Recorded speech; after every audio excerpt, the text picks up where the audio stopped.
রবিবাবু, আমি তোমাদের সেই সাধারণ মেয়ে।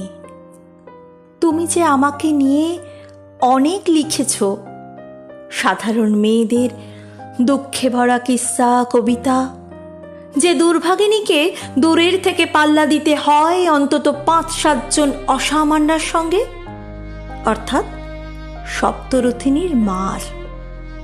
আমি ওই সাধারণ মেয়ে।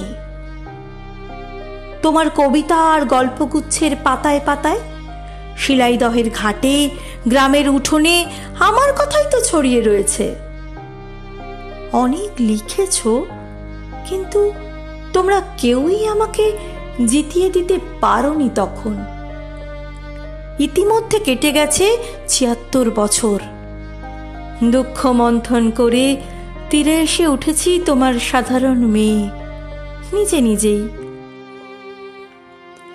নিজের জোরেই আমি অর্জন করেছি পায়ের তলার মাটি, মাথার আকাশ।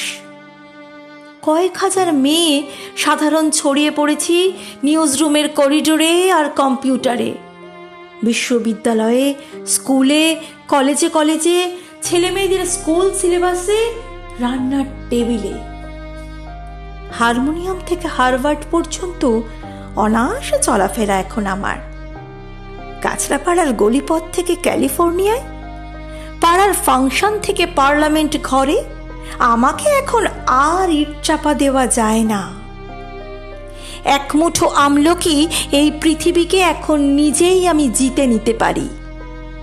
আমার 10টি হাতে ধরা আছে দিক চক্রবাল।